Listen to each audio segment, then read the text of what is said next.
Hi everyone, எல்லாரும் எப்படி இருக்கீங்க? Welcome back to Naveena's Dining Tips.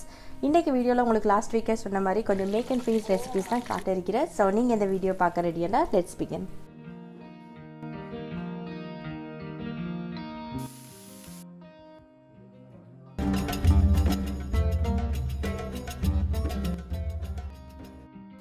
First நாங்கள் வந்து செய்ய இருக்கிறது இந்த பீஃப் ரோல் தான். ஸோ இந்த பீஃப் ரோலுக்கு தேவையான டோ வந்து ரெடி பண்ண எப்படின்னா, கோதுமாவில் கொஞ்சம் உப்பு, அதுக்கப்புறம் பட்டர் எடுத்துருக்கேன்.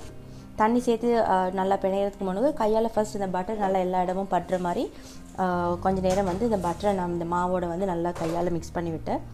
இந்த டோவில் வந்து நாங்கள் பட்டர் போட்டு செஞ்சுருக்கிறபடியால் இது கொஞ்சம் நேரத்தில் என்ன ஆகும்னா அப்படி கொஞ்சம் லூஸாக பார்க்கும் டோ. ஸோ நீங்கள் முடிஞ்ச அளவுக்கு கொஞ்சம் அவ்வளோ நல்லாவே வந்து லூஸாக இல்லாமல் கொஞ்சம் டைட்டாகவே மாவு வந்து செஞ்சு கொண்டுட்டா பட்டர் மெல்ட் ஆகக்குள்ள உங்களுக்கு மிச்சம் வந்து ஒட்டுற மாதிரி இருக்காது. இன்கேஸ் நீங்கள் ஒரு 15-20 நிமிஷத்தில் நல்லாவே உங்களுக்கு வந்து ஒட்டுற மாதிரி இருக்கிற அப்படின்னா நீங்கள் என்ன செய்யுங்க, ஃப்ரிட்ஜில் வந்து கொஞ்சம் நேரம் போடுங்க. ஸோ பட்டர் உங்களுக்கு அகெயின் அந்த டோவில் செட் ஆகக்குள்ள உங்களுக்கு டோ வந்து ஹார்ட் ஆகிடும். ஸோ எங்கள் டோ ரெடி பண்ணிவிட்டு இது ஒரு 15 நிமிஷம் மாதிரி ரெஸ்ட்டில் வச்சுட்டு இப்போ எங்கள் பீஃப் ஃபில்லிங் எப்படி செய்கிறேன்னு பார்ப்போம். இதுக்கு வந்து ஃப்ரைங் பேனில் கொஞ்சமாக எண்ணெய் எடுத்து அதோட கொஞ்சம் வெங்காயமும் சேர்த்து இறைச்சி வந்து சின்ன சின்னதாக வெட்டி எடுத்திருக்கிறேன். இறைச்சி வந்து உங்களுக்கு மின்ஸ் மீட்டாக நீங்கள் ஃபுல் நல்லா அரைச்சி போட்டுரு அப்படின்ட்டா உங்களுக்கு கொஞ்சம் ஃபாஸ்ட்டாக வந்து செஞ்சு கொள்ளையிலும். பீஃப் வந்து என்ன செய்யணும்னா உங்களுக்கு தண்ணி அப்படியே விட தொடங்கும்.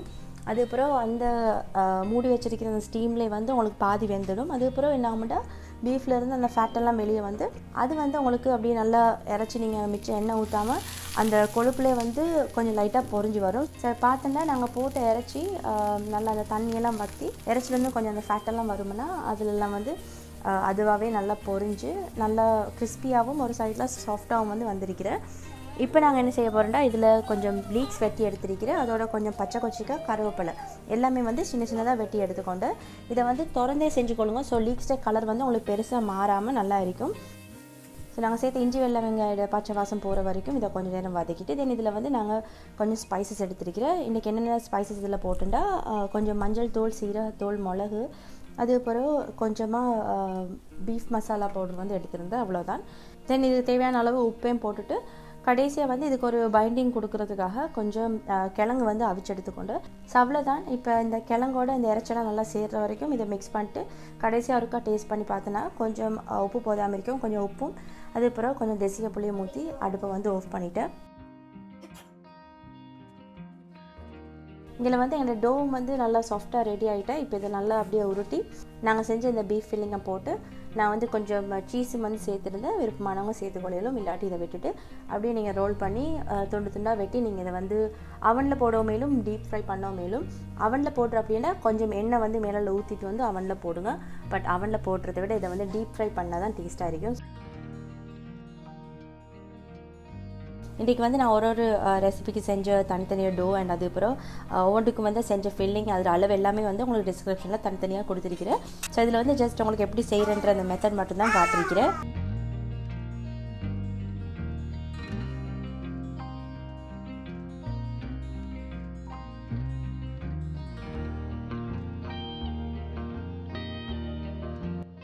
அடுத்தது வந்து உங்களுக்கு ஃபலாஃபில் நான் எப்படி செய்கிறேன்னு காட்டிருக்கிறேன். ஃபலாஃபில் பொதுவாக வந்து பச்சை கடலையை ஊற வச்சு அதுக்கு தேவையான ஸ்பைசஸ், வெங்காயம், கொத்தமல்லி எல்லாம் போட்டு அரைச்சிட்டு அது வந்து போல்ஸாக டீப் ஃப்ரை பண்ணி எடுக்கிறதான். வந்து என்ன தான் எண்ணெயில் போட்டு பொரிச்சாலும் அதில் அந்த ஒரு பச்சை கடலோட வாசம் வந்து இருக்கும்.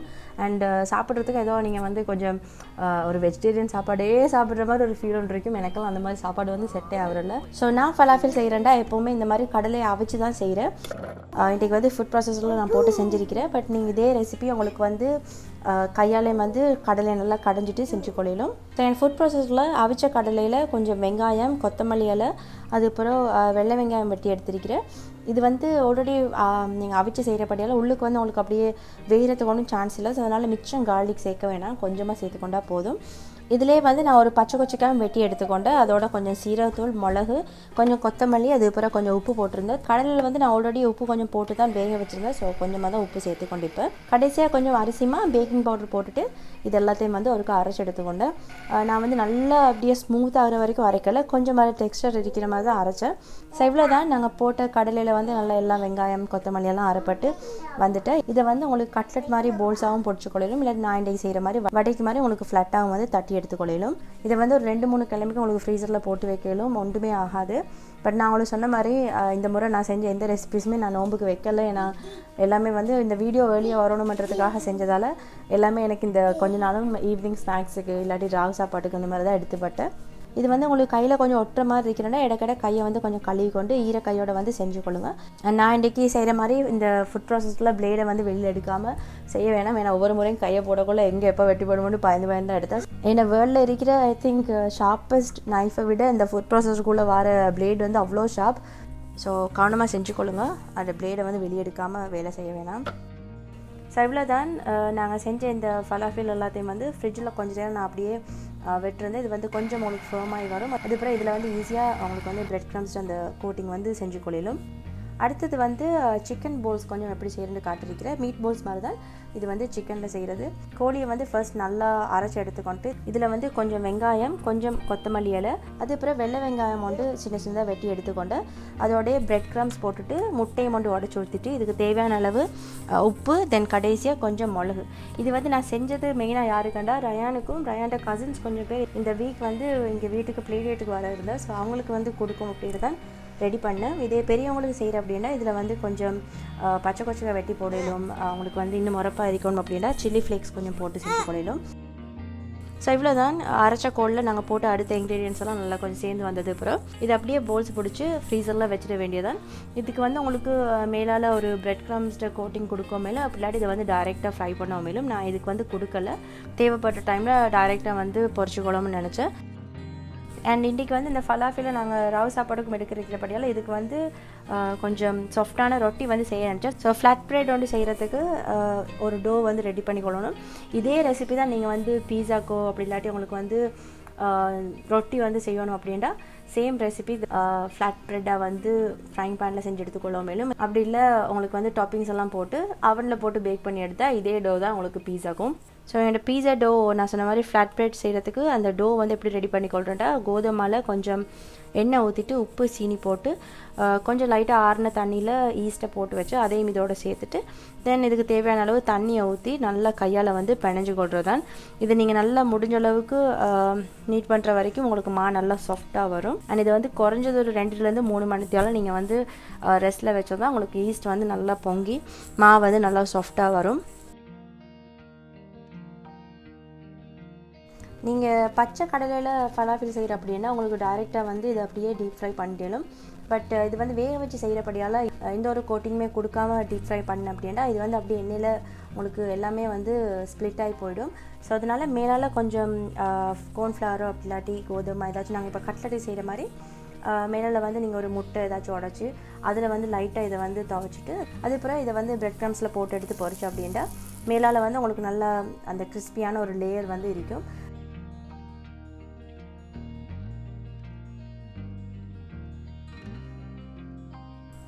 இருக்கிறதுல ஈஸியான டோ வந்து பெட்டிஸ் டோ தான். அது வந்து எப்படி செய்கிறேன்டா கோதுமாவில் கொஞ்சம் உப்பு போட்டு எண்ணெய் ஊற்றி அது தேவையான அளவு தண்ணியை ஊற்றி இதை நல்லா கையால் வந்து பிணைஞ்சு எடுத்துக்கொள்கிறது தான். இதையும் நீங்கள் ஒரு 2 மணி நேரமாக ரெஸ்ட்டில் வச்சுட்டு செஞ்சு அப்படின்னா பெட்டிஸ் வந்து இன்னும் நல்லா வரும். அண்ட் எண்ணெயை வந்து நீங்கள் கொஞ்சம் சூடாக்கி ஊற்றின அப்படின்னா பெட்டிஸ் பொரிச்சதுக்கு போகிற உங்களுக்கு அந்த என்ன சொல்கிறது நல்ல முறுமுறுன்னு இருக்கும். அடுத்தது வந்து டின் ஃபிஷ்ஷில் நான் செய்கிற கட்லெட் இதே ஃபில்லிங் வந்து உங்களுக்கு பெட்டிஸுக்கும் செஞ்சு கொள்ளும். நான் இன்றைக்கி வந்து இதில் கொஞ்சம் பெட்டிஸும் மிச்சம் வந்து எல்லாம் கட்லெட் தான் செஞ்சுருந்தேன். சட்டியில் வந்து கொஞ்சம் எண்ணெய் ஊற்றி எண்ணெய் சூடானது பிறகு இதில் வந்து பச்சை கொச்சியை, கருவேப்பிலை, வெங்காயம், வெள்ளை வெங்காயம் எல்லாத்தையும் சின்ன சின்னதாக வெட்டி ஃபர்ஸ்ட் கொஞ்சம் நேரம் வதக்கிட்டு இது வந்து கொஞ்சம் உங்களுக்கு அப்படியே கொஞ்சம் சாஃப்டாக கொண்டு வந்தாலே போதும், பெருசாக மட்டும் வதங்க தேவையில்லை. அதுக்கப்புறம் இதில் வந்து கொஞ்சம் சீரகத்தூள், கொஞ்சம் மிளகு, உப்பு இவ்வளோ தான். அப்படியே இதில் வந்து நீங்கள் அவிச்ச கிழங்கு, மீன் வந்து உங்களுக்கு ஃப்ரெஷ்ஷாக வாங்கி அவிச்சு போடல் பண்ணாலும் ஓகே. நான் இன்றைக்கி வந்து டின் ஃபிஷ் தான் சேர்த்துருந்தேன். இதை நல்லா வந்து பிணைஞ்சிட்டு அதுக்கப்புறம் உங்களுக்கு வந்து கட்லெட் செய்யணும் அப்படின்னா போல்ஸ் பிடிச்சிட்டு பிரெட் க்ரம்ஸில் போட்டு எடுக்கிறதான். அதே பெட்டிஸ் வந்து செய்யணும்னா நாங்கள் செஞ்ச அந்த பெட்டிஸ் மாவை வந்து தட்டி உங்களுக்கு வந்து பெட்டிஸுக்குள்ளே போட்டு அடிக்கலும். நான் வந்து பெட்டிஸ் முந்தி தனித்தனியாக அச்சில் போட்டு செய்கிறேன். பட் செய்யக்குள்ள கொஞ்சம் கூட நேரம் எடுக்கும். அண்ட் மாவு வந்து அடிக்கடி உருட்டுற மாதிரி இருக்கும். இது வந்து ஈஸி. நீங்கள் ஒரு கட்டர் இருந்து அப்படின்னா ஒரே டைமில் வந்து எல்லாத்தையுமே வந்து வெட்டி எடுத்துகிட்டு உங்களுக்கு ஃபில்லிங் வந்து போட்டு செஞ்சு கொள்ளலும். பட் என்ன உங்களுக்கு வந்து அந்த அச்சில் போட்டு செய்யக்குள்ள பெட்டிஸ் வந்து கொஞ்சம் நல்லா நீட்டாக இருக்கும் கையால் செய்கிறத விட.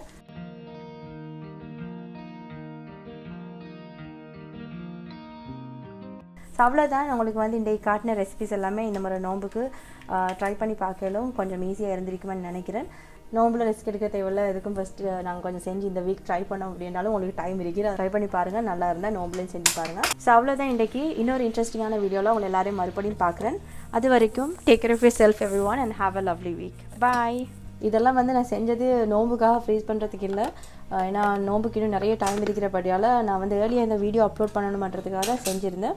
அண்ட் எனக்கும் வந்து இந்த கொஞ்ச நாளாக ராவு சாப்பாடு எல்லாமே வந்து கொஞ்சம் ஈஸியாக இதெல்லாம் இருந்தபடியால் அண்ட் இந்த கட்லெட்டை ட்ரை பண்ணுறதுக்கும் எனக்கு வந்து வீட்டுக்கு இன்றைக்கி கெஸ்ட்லாம் வந்துடுது. ஸோ அவங்களுக்கெல்லாம் பொறிச்சு கட்லெட்டை வந்து ட்ரை பண்ண கொடுத்துருந்தேன்னா. ஸோ இன்றைக்கி வந்து நான் உங்களுக்கு செஞ்சு காட்டின இந்த சாப்பாடு எல்லாமே வந்து 2லேருந்து ஒரு 3 கிழமை நீங்கள் ஃப்ரீசரில் போட்டு எடுத்துக்கொள்ளையிலும் கொஞ்சம் கொஞ்சமாக தேவைப்படுற டைமில். ஆனால் நான் வந்து இன்றைக்கி எதுவுமே ஃப்ரீஸ் பண்ணல, ஏன்னா எல்லாமே வந்து எங்களுக்கு இந்த வீக்கில் ஸ்நாக்ஸுக்கு ராவு சாப்பாட்டுக்கு வீட்டுக்கு வந்து கெஸ்ட்டுக்கு எல்லாருக்குமே வந்து கொடுத்துப்பட்டேன்.